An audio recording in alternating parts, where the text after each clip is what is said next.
Welcome to hell.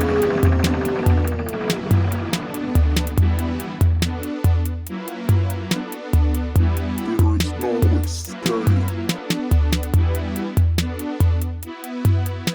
There is no escape. You are in my control now. Welcome to hell.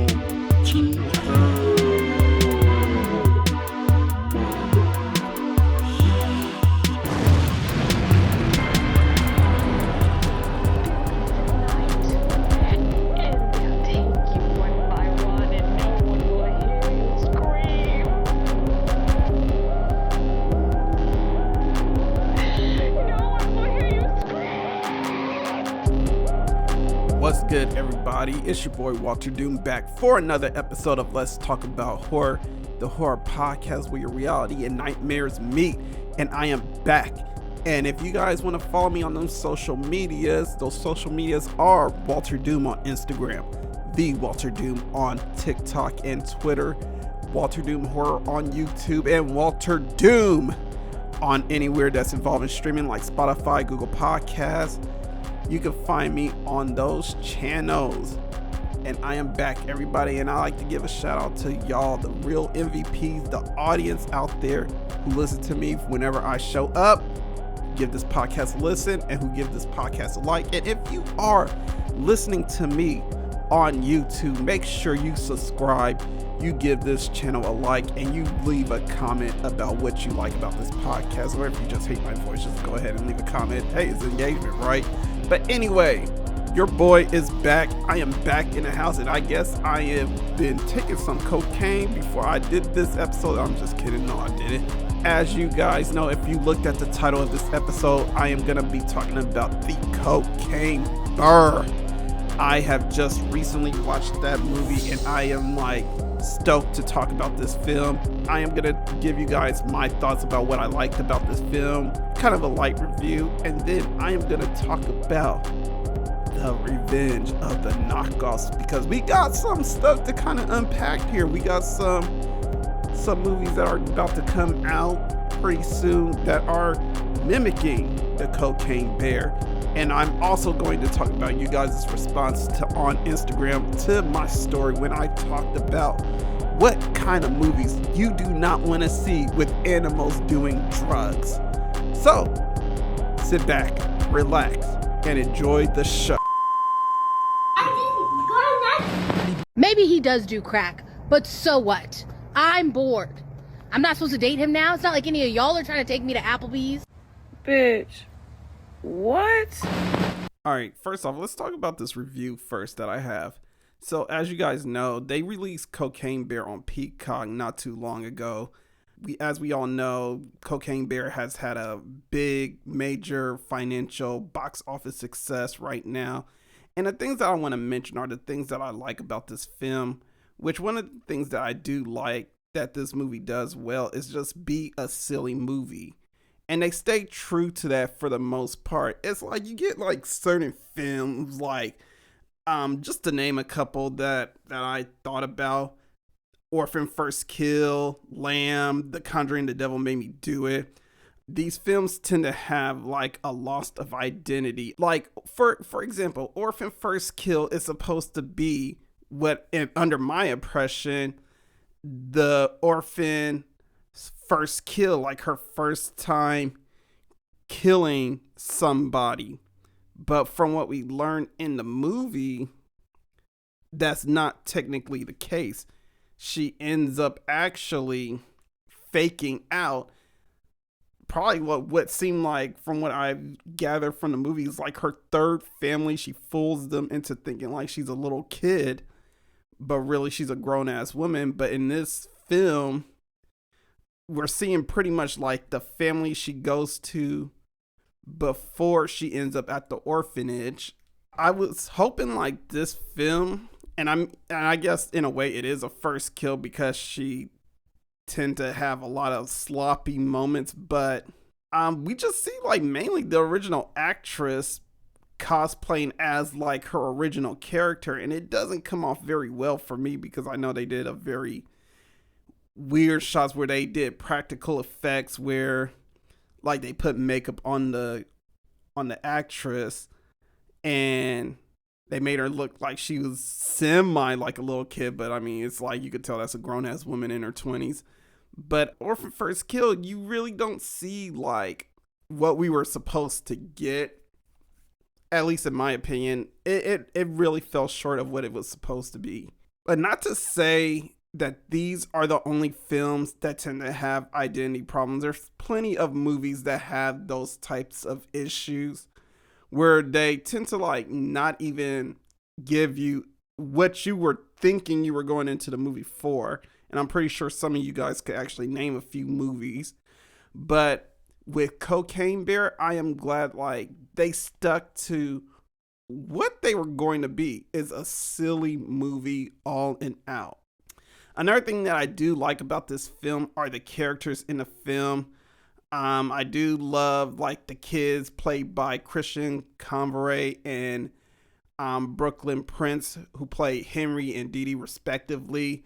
And their characters are very interesting because it's like they're kids pretty much discovering the world. And we all know what it's like to be in middle school, high school, trying to still discover yourself. I mean, hell, even college, I mean, you're doing more discovering, but hey, we won't get into stuff like that. But in Cocaine Bear, you see Dee Dee, who is played by Brooklyn Prince. She is going through issues with her mom, who is played by Kerry Russell. And she was looking good, by the way. I don't know who Kerry Russell is. I don't know what other movies I've probably seen her on a couple of films before, but man, Cocaine Bear, yeah, all right. But enough being thirsty. But Kerry Russell's character, she's pretty much like a nurse. She's taking up extra hours. She's trying to provide for her family. Dee Dee, the daughter, you could tell in the film that she is a child of divorce and that her mom and her dad are pretty much at odds with each other. As we know in the film, the dad has another wife. Not really explicitly said, but it is very hinted through Kerry Russell's character when she finds out that Dee Dee and Henry skip school. So, I mean, you get the child of divorce, want to be rebellious, want to do their own thing. Originally planned with Kerry Russell's character and Brooklyn Prince's character, they were supposed to go on a trip to the mountains where eventually we meet the Cocaine Bear at, and they were supposed to paint the falls like they always do, but instead the mom, who is now in a different relationship with a doctor at her job, kind of messy by the way, it's probably not messy at all, but he wants Dee Dee and the mom to go on a trip with him to Nashville to hear his band play. And Dee Dee isn't feeling that all that much. She's, as any child who is going through divorce, you know, whenever they want to see like certain things still happening, like, you know, spend time with their parent, you know, or staying in the same house, or just anything that's like a constant. They don't want to see that change. So Dee Dee is very oppositional to the idea of going to Nashville. So when it's time for Dee Dee to go to school, her and Henry end up skipping school to go to the falls. And it's very funny because, I mean, you see them basically doing what kids do, talking out like kids talk. I mean, I remember back in middle school where like kids, they used to say things like, oh yeah, I dated this person, we fucked and all that. I mean, it's so funny to me. It's like, if you ever think about your middle school time and you think about like, wow, how many motherfuckers was lying about fucking? How many motherfuckers was lying about fucking? Because that was really rampant when I was in middle school. Like, it was so crazy to me because I was one that was like not really lying about that shit. I was just like, yo, I don't know what any of this shit is. Like, what are you motherfuckers talking about? I'm trying to like watch basketball, you know, I'm trying to watch the Lakers and watch Jackie Chan movies, you know? Like, what are y'all talking about, you know? But as you get older, you realize like a lot of motherfuckers lie about their dick and just their experience, you know? It's like really just a small portion. And as I got older, I realized it's just a small portion of motherfuckers that actually is out there fucking. You know what I'm saying? But middle school is just a weird ass experience, and we all could relate to that. And we see that in the movie too with Henry and Dee Dee when they first come across the cocaine. And Henry is lying, talking about some, yeah, I done cocaine before. And Dee Dee's like, okay, yeah, motherfucker, yeah, right. and it's like, you know, this motherfucker is lying too, because it's like, bro, you're like only 9 years old. What the fuck you know about doing cocaine? But like, and you know he's lying when he tells Dee Dee like, oh, yeah, the way you take it is that you eat it. It's like, you eat it? Like, yeah, okay. You don't want to eat pure uncut cocaine, uncooked and all that, you know? Like, sheesh, like, yeah, that was the most hilarious thing to see in the movie, because it just brought me back to middle school, just like to the times where people be like, yeah, me and her, yeah, we fucked. And it's like, it's not even fucking true half the time. You know what I'm saying? But, and it's sad to say, like, it gets worse, like, you know, when you get older. It's like, motherfuckers still lie about, like, who they fucking and all that. It's like, bro, it ain't even that serious. But, yeah, those characters are very interesting. I mean, they got, like, O'Shea Jackson Jr., who plays David, and they got Alden Enrich. I don't know how to say this guy's name. I'm butchering it so bad. He plays Eddie.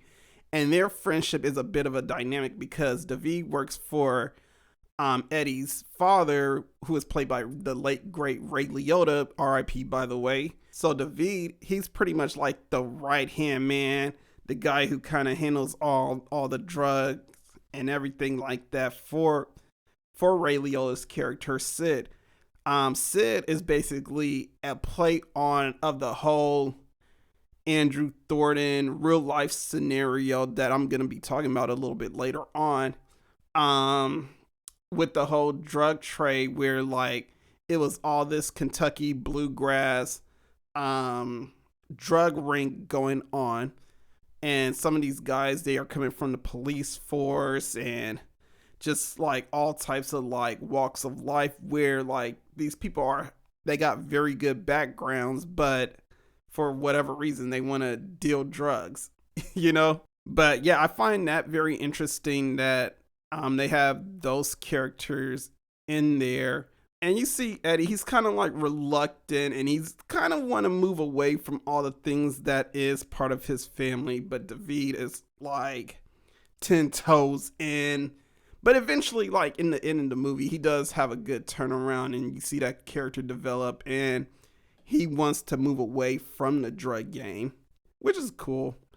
Another couple of characters that I won't get too deep on, but I found them very interesting. I do find it interesting. They had Tyler Jesse Ferguson, who played Peter. And as you guys know, that is the guy who plays, I forget the character's name, on Modern Family. Yeah, he plays like one of the gay husbands. And it's funny because he's actually gay in real life. And you see Margot Martindale, which I associate her most with BoJack Horseman. She's mainly chasing after Peter. And it's like, I don't know if Peter is supposed to play a gay guy in the movie. But if I think to myself, like, the real life scenario of this guy, he is actually gay and is not really into women. And she's chasing him.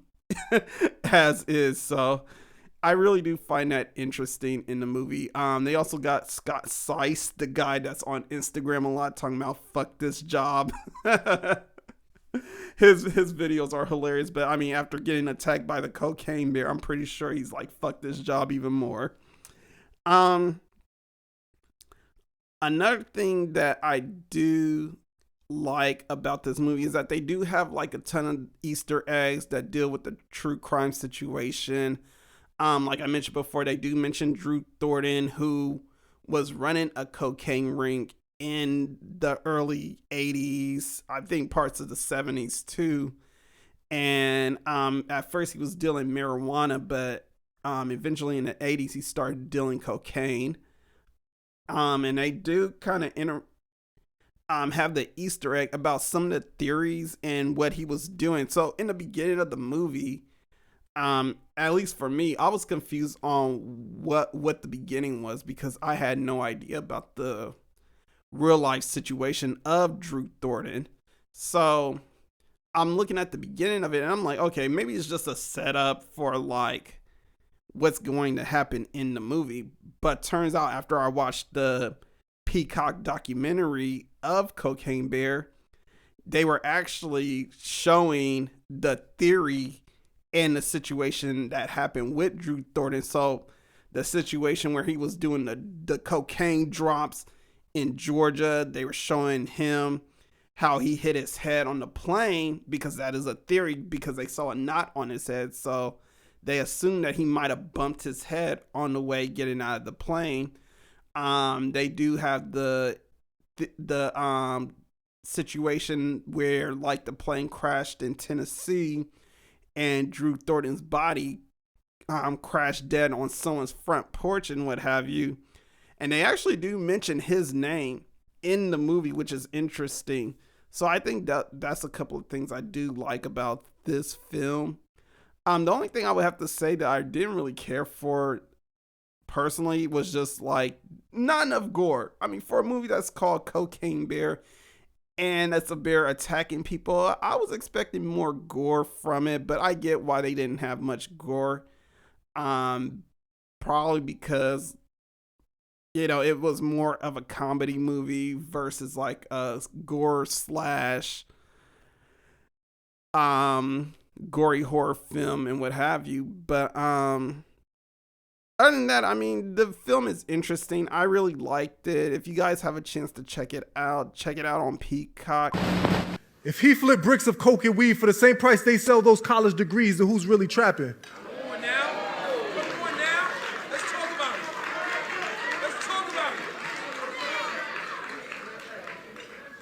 If he flipped bricks of coke and weed for the same price they sell those college degrees, then who's really trapping? I mean, to me, the biggest drug in this country is this undefined chance of success. And we shoot up every chance that we get.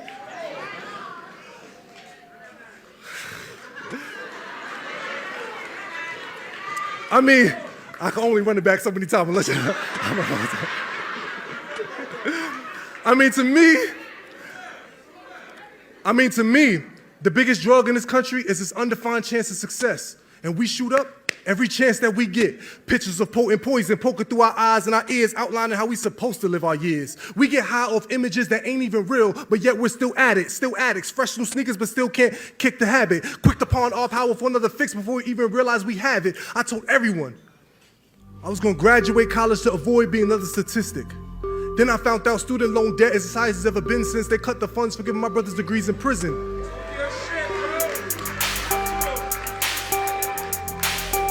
So whether locked behind bars or locked beneath debt, I'm still a victim of this system, which still makes me another statistic.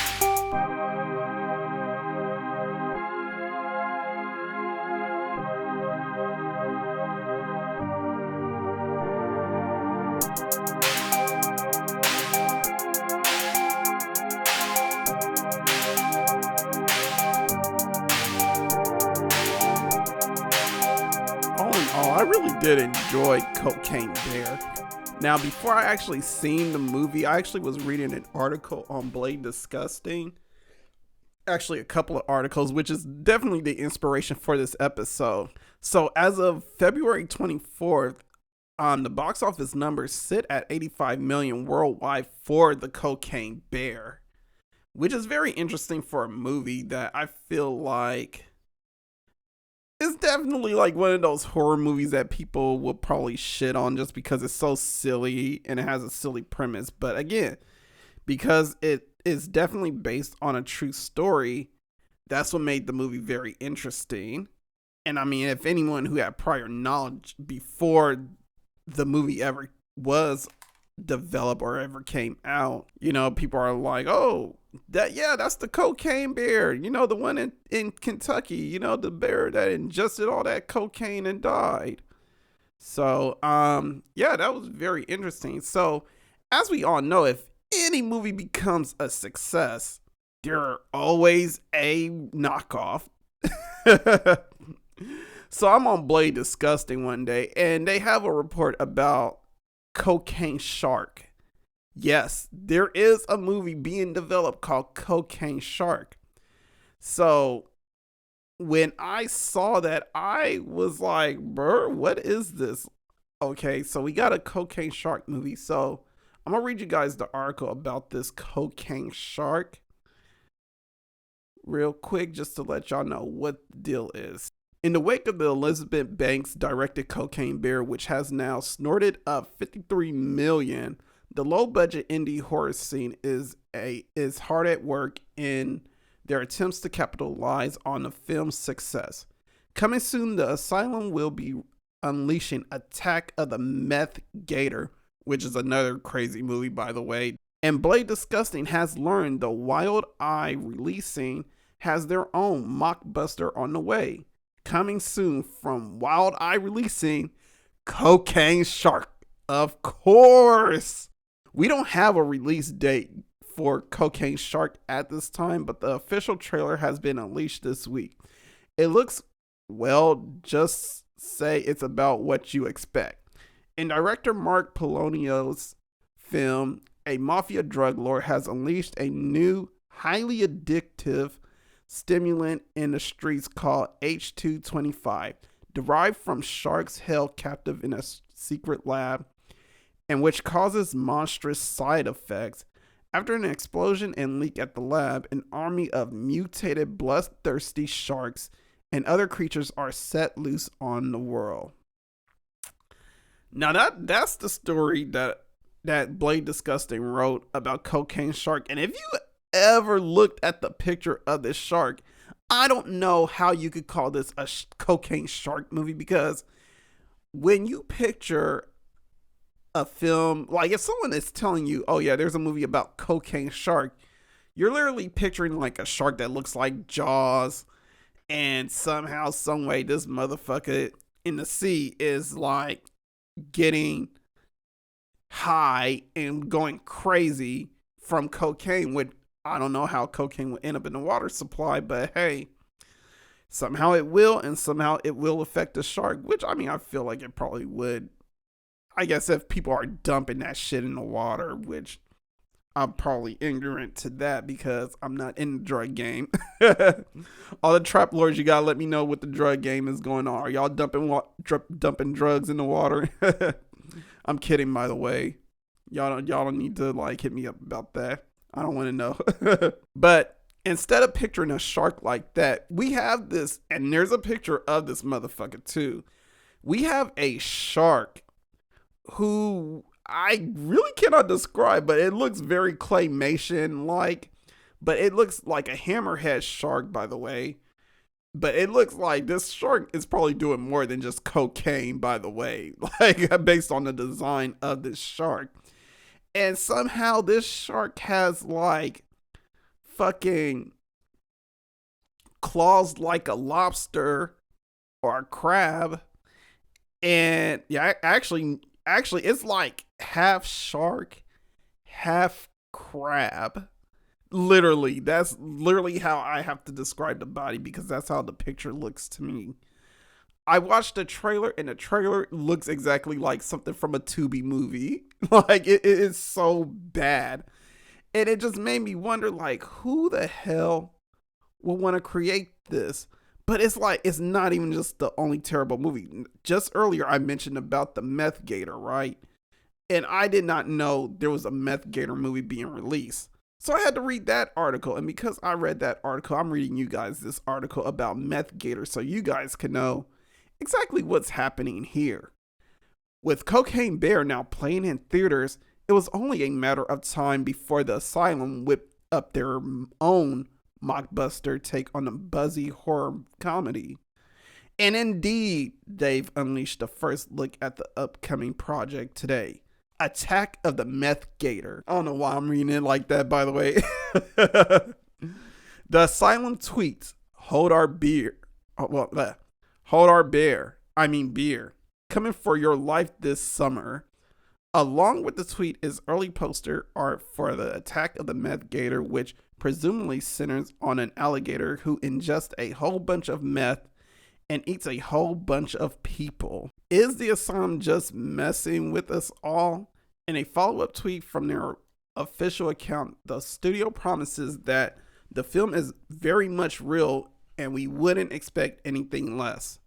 The Asylum is the company behind horror movies including Snakes on a Train, Two-Headed Shark Attack, Atlantic Rim, Sharknado, Aquarium of the Dead, and they've become known for capitalizing Hollywood success stories with their own low-budget knockoffs.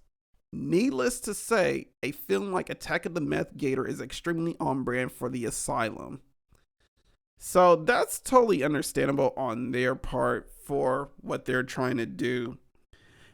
And I get it, but they don't have, and by the way, they don't have a trailer for Attack of the Meth Gator. Cocaine Shark has a trailer. Cocaine Shark has a trailer but has no release date. Attack of the Meth Gator has a tentative release date for the summer, but no trailer. It's interesting to me. And it came off to me as like, these motherfuckers is just trying to bank off of like getting some buzz and draw little eyes on their little companies and the films that they're making. Now, another film is on the horizon. Now, this one isn't animal on drugs, but this is another bear movie that's attacking people. This one is called Pause, and I gotta say, they got some words for Cocaine Bear. Yeah. All right. Once again, off of Blade Disgusting, just like the other two articles. Fresh off of this year's bloody and disgusting horror movie, holy shit, they're responsible for that movie. Now streaming on Screambox, director Lucas Rinker has set up a brand new horror movie titled Pause. Variety reports Neopol Film, a production company based in Frankfurt and Munich-based sales agency, The Playmaker, have teamed for a second time with writer and director Lucas Rinker, following their collaboration on his debut feature black comedy Holy Shit. Rinker teased being trapped on an ice field with no help in sight, freezing temperatures, and a looming hungry monster. Seemed very horrifying to me, and from the bear's perspective, having your habitat exploited and melted away with nothing you can do against those greedy intruders is horrific. Then there's the climate angle, horror all around. He also suggests the film's bear with it will be animatronic rather than computer generated. That's where I felt like that's where the diss track came in. Someone dropped the bomb one time. Flex dropped them bombs.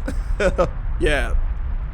When he said that he came for Cocaine Bear's head, when I read that, I was like, yo, and maybe I'm reaching a bit, but I couldn't help but feel like, yo, is he trying to diss Cocaine Bear a little bit? Like, is he getting some choice words for that? I mean, Subliminals is going wild. So eventually there's going to be like those three films coming out sometime either this year or next year, depending on when these films are being done. And these companies decide to release them. And I don't know if we're going to be able to see these films right away on Tubi, or we have to rent them on Amazon or whatever other VOD platform there are. But I find it interesting that we have a few movies coming out that are just straight ripoffs of the cocaine bear. And I mean, I have more to go into it, but it also, when I read these articles, it gave me an idea about like what to post on Instagram. And I'm gonna go over that when we come back. So like you shouldn't say in a scary movie, I'll be right back. Yo, I swear to God, I'm smart, bro. You know how I got energy this morning? It wasn't from fucking smoking meth, because I barely even smoked any meth this morning. But check me out. I walked out of my house, and I seen this frog on the ground, and I picked that motherfucker up, popped that bitch like a fucking perk, dude. And I am ready for the day. And we're back, and right now I am going to go over you guys' answers that you did to my question on Instagram. So I asked you guys a question, like I always do on Wednesdays. What animal you don't want to see on cocaine? Because I'm pretty sure if some of you guys are reading Blade Disgusting, you're probably tired of seeing like these knockoffs being talked about and raved about, and just probably tired of hearing about Cocaine Bear in general if you don't like the film. So I asked you guys a question on what animals you don't want to see high on any type of drugs or cocaine, if it have to be that. And here are some of you guys' responses. Now, I'm not going to go over everybody's response, but I'm going to go over like a couple of responses that were really good. And after like doing some extensive research, nah, seriously, I did some research on this. It's not that funny, but after kind of like looking up about these animals, it made me rethink like, yo, maybe I don't want to see these motherfuckers high on cocaine or any type of drugs. Now, first animal I want to talk about are dolphins. Someone actually said they don't want to see a dolphin high on any type of drugs in a movie, or even in real life at that. I mean, I'm going to say this right now. These are probably animals you don't want to see high in real life as well. So my first thought about, because we all have like these thoughts about dolphins, as we all know, like dolphins are very sexual mammals. Like they're probably like, outside of us, the most sexual mammals on the planet. So my first thing was like, okay, a dolphin high on cocaine. Okay, what is it gonna do? Just hump us to death? Okay, that's a weird ass movie to make. But after doing like some research and reading about dolphins, because I am very Animal Planet ignorant.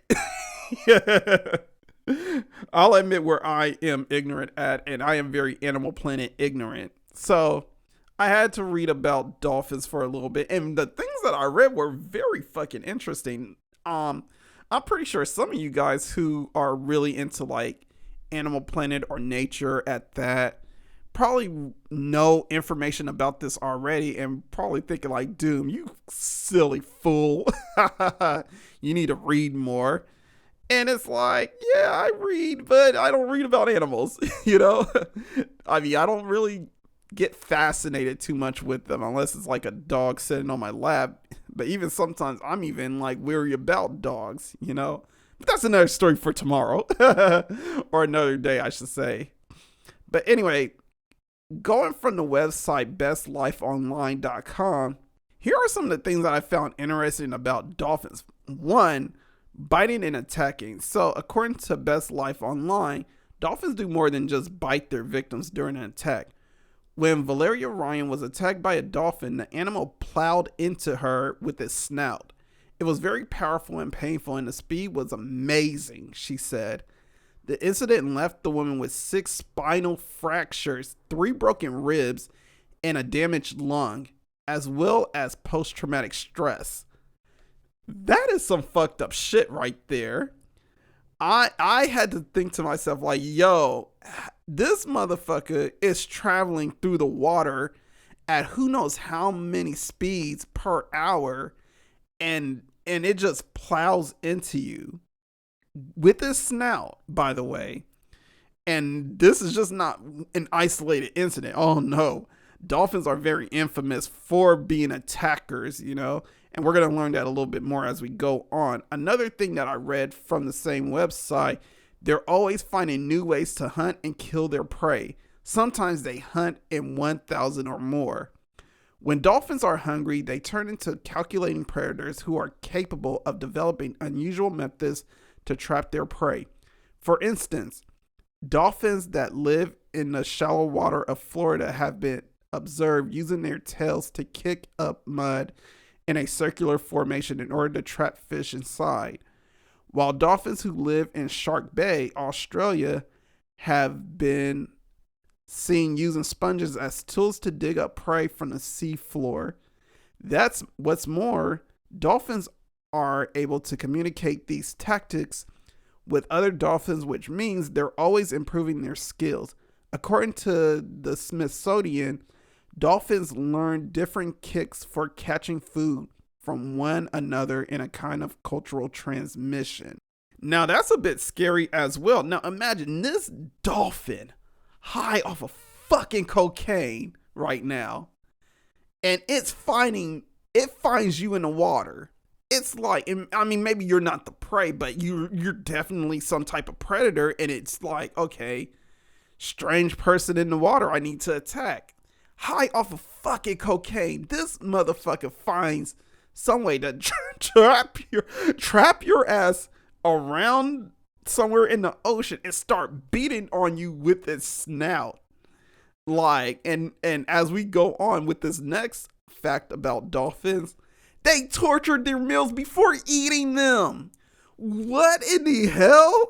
What? I lost my shit when I read this, by the way.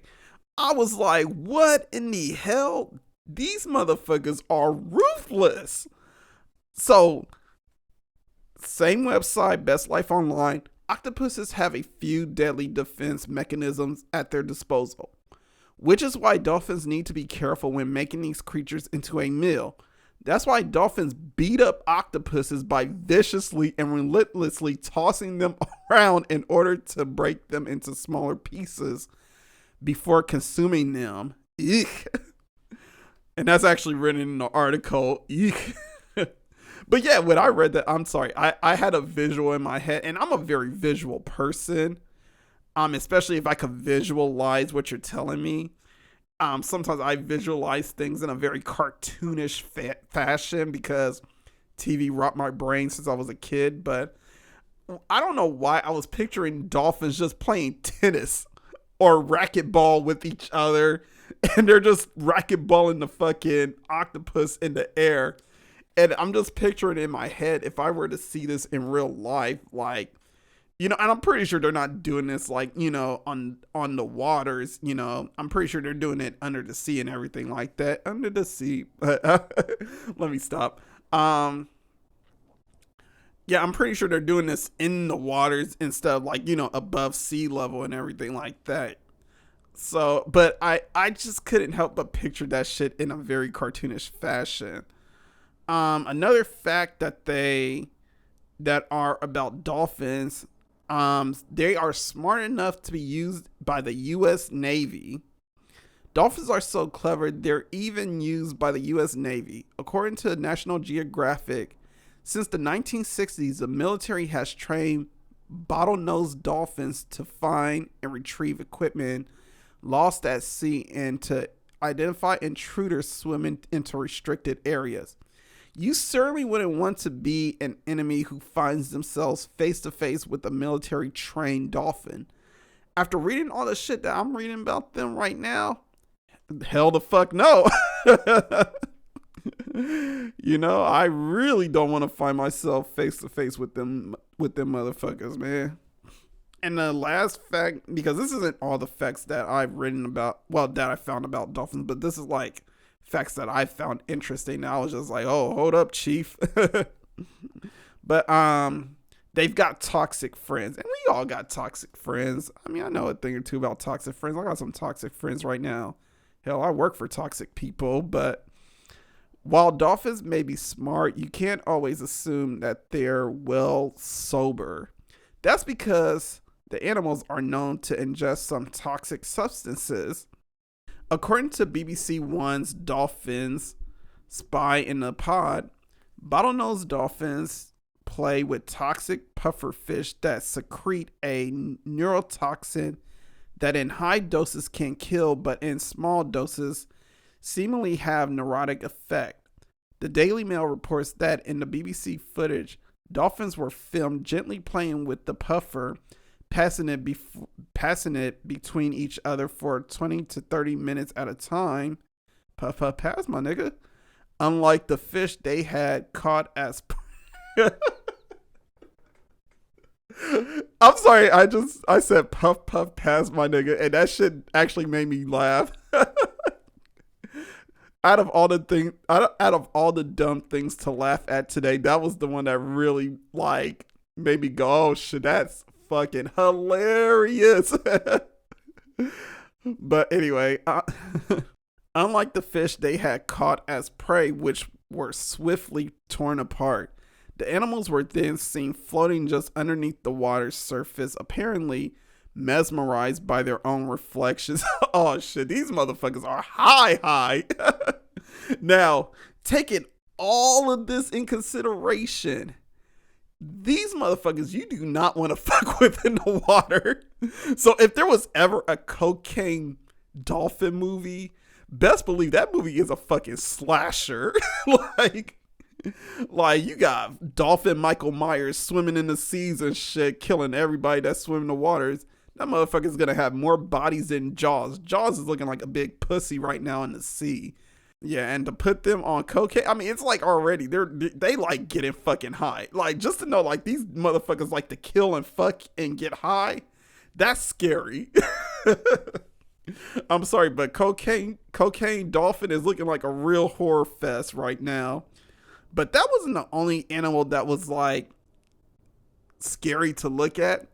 Another animal that is really scary that you probably don't want to see on cocaine is a cheetah.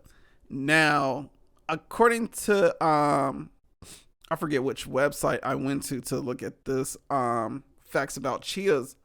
Cheetahs tend to target smaller and faster animals because they themselves are nimble and quick. They do not have the same strength and power as a lion, which is why they tend to target different prey species. Due to their speed and prey targets, cheetahs catch up to 50% of their prey, unlike lions, which are less successful. Now, reading that, I was like, okay, sure, okay, a cheetah. Cheetahs are fast, and I'm pretty much like, yo, I really don't want to fuck with a cheetah because a cheetah is really quick. I mean, faster than a lot of us. And I mean, I'm not that fast to begin with, so I know my ass is dead if this cheetah is high off of fucking cocaine and it just all of a sudden wants to change up its diet to human, you know? They're already getting beat by the fucking lions for the antelopes, though. And as we'll learn about that later on.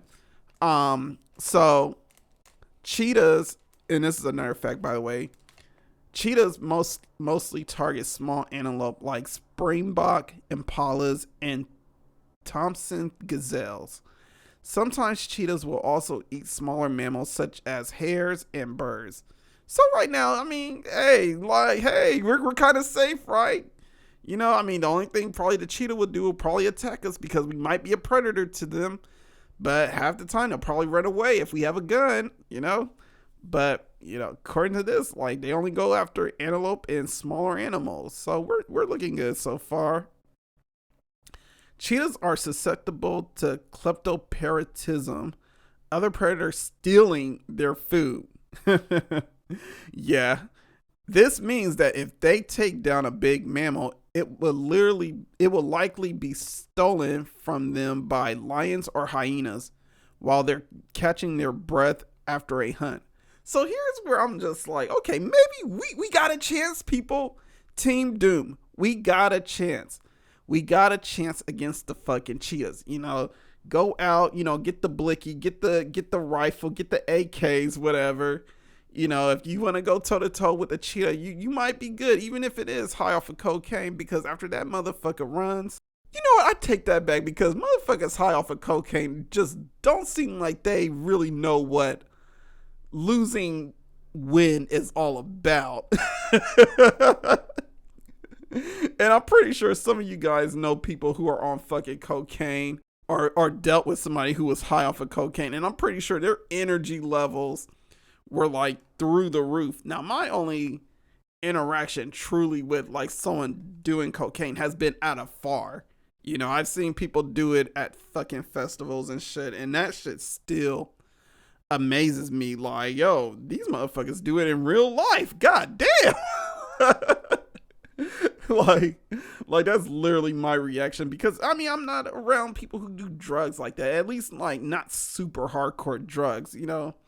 Like just recently I seen a guy doing fucking crystal meth on the fucking train, and that shit really like amazed me. I'm just like, whoa, this guy got his glass pipe and everything. Like shit had no smell to it either.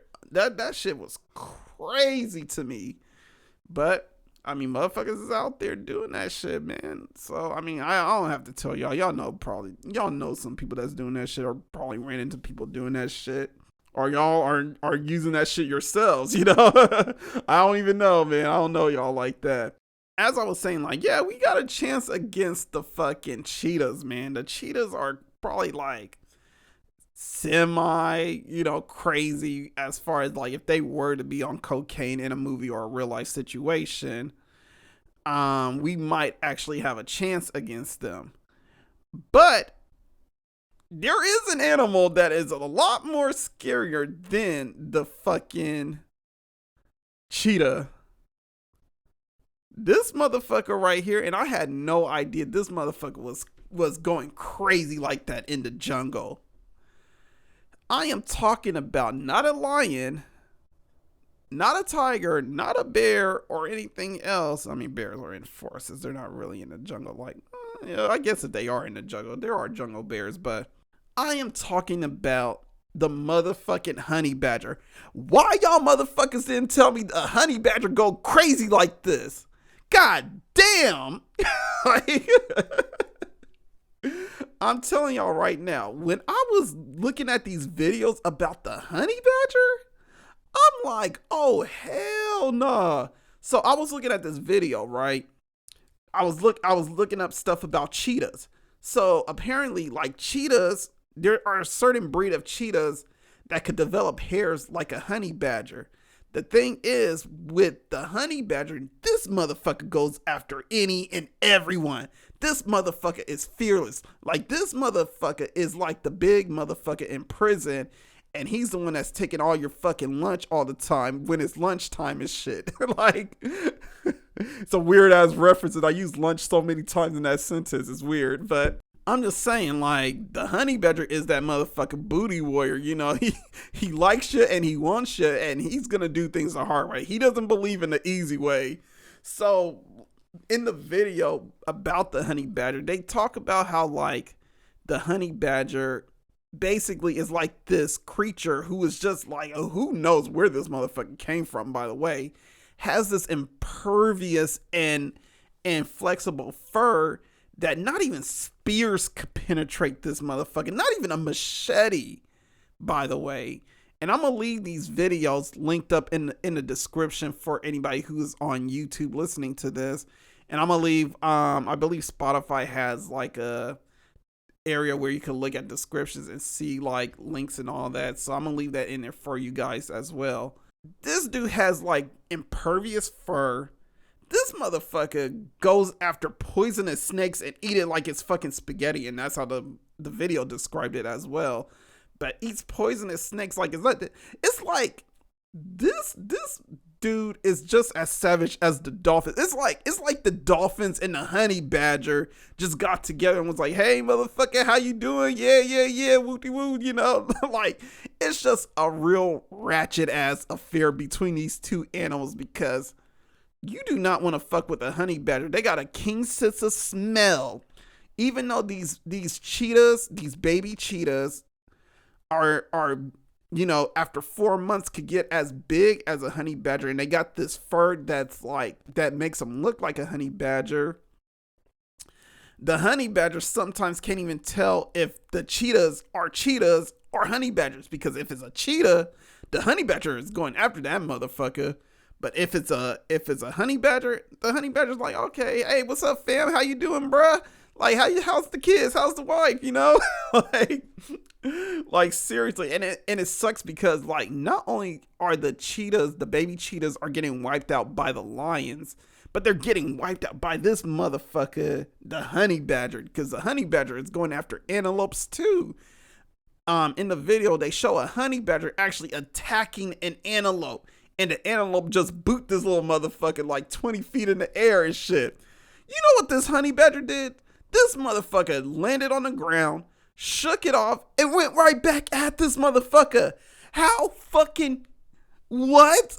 This motherfucker is ruthless. How ruthless is this motherfucker? I swear, I'm telling you right now, Team Doom, why didn't you tell me this motherfucker goes crazy like this? Fuck seeing a cocaine cheetah. I do not want to see a fucking cocaine honey badger. Fuck that. Fuck that shit, bro. Like, no, we're not doing that. We are not doing that. I am good. So, yeah. So, I mean, just to close out my points about like everything, you know, to wrap everything up, just now that we got all the little jokes out the way. Yeah, Cocaine Bear itself was a really good movie. I mean, it's a movie that's a parody based on real life. And, you know, it's not supposed to be taken serious. And I feel like there could only be one of its kind because of the situation that took place. I mean, the situation that took place made this movie. That's the only reason why this movie exists, because someone, I believe Elizabeth Banks probably like looked into it. I don't know if she wrote the film or not, but probably whoever wrote the film was probably looking for a interesting story to write about and turn it into a horror movie, and they ran into this. And I feel like movies that are based upon real life, they come off as very interesting, you know. So we have movies like Nightmare on Elm Street, you know, Wes Craven basically created the Freddy movies based on people who were dying in their sleep. Texas Chainsaw Massacre, you know, that movie was based on Ed Gein and his murders. A second thing about this whole situation with the knockoffs, we've seen stuff like this before. You know, we've seen it with Night of the Living Dead. I mean, Night of the Living Dead comes out. It's the biggest thing ever that Romero has made, and basically the biggest zombie film ever in film. And we get movies like Return of the Living Dead and City of the Living Dead. Again, Texas Chainsaw Massacre, big film. You know, you never seen a slasher film like this ever. And then you get movies that also want to do massacre films themselves. You know, you have movies like Slumber Party Massacre. Great movie, by the way, a very big sleeper. For me, I mean, the first two movies are definitely interesting. I haven't seen the third one. I heard the third one was trash, though. You have Spring Break Massacre and Pool Party Massacre. And to this day, there are still a lot of, like, massacre movies like the Bunny Man Massacre and just countless others that come out. And it's all based on, you know, just a knockoff of Texas Chainsaw Massacre. Halloween, you know, spawned films like Friday the 13th, The Mutilator, Silent Night, Deadly Night, Scream. Scream spawned movies like I Know What You Did Last Summer, Urban Legends. You know, that was literally like, I mean, as meta as Scream is, and it also, I mean, we can't just say like Scream also spawned like the serial killer craze again, but they also spawned the meta craze. You know, movies like Scary Movies and Bride of Chucky and Seed of Chucky. Very meta movies, you know, meta horror movies that were brought into life because Scream spawned those genres. I mean, not to say like those genres never existed before. By the way, you know, no disrespect if earlier movies were like those movies before those movies came out. I'm just saying when those movies came out, those particular movies that I'm mentioning, when they came out, they spawned a bigger craze where people wanted to copy them and create a movie just like them. Also with Saw, like the torture porn craze was crazy too. You know, you had movies like Hostel, Die, Would You Rather. Even with like the latest Escape Room, even though Escape Room isn't that gory, it's still like elements of being influenced by the movie Saw. So, I mean, in conclusion, I mean, to close out everything, yeah, we're going to continue getting movies that are like huge knockoffs, ripoffs of the original films, but are they going to surpass them or gain success? Well, that depends on the film, actually. So right now, I am going to go ahead and take another break, and when I come back, we are going to have the Slasher Corner.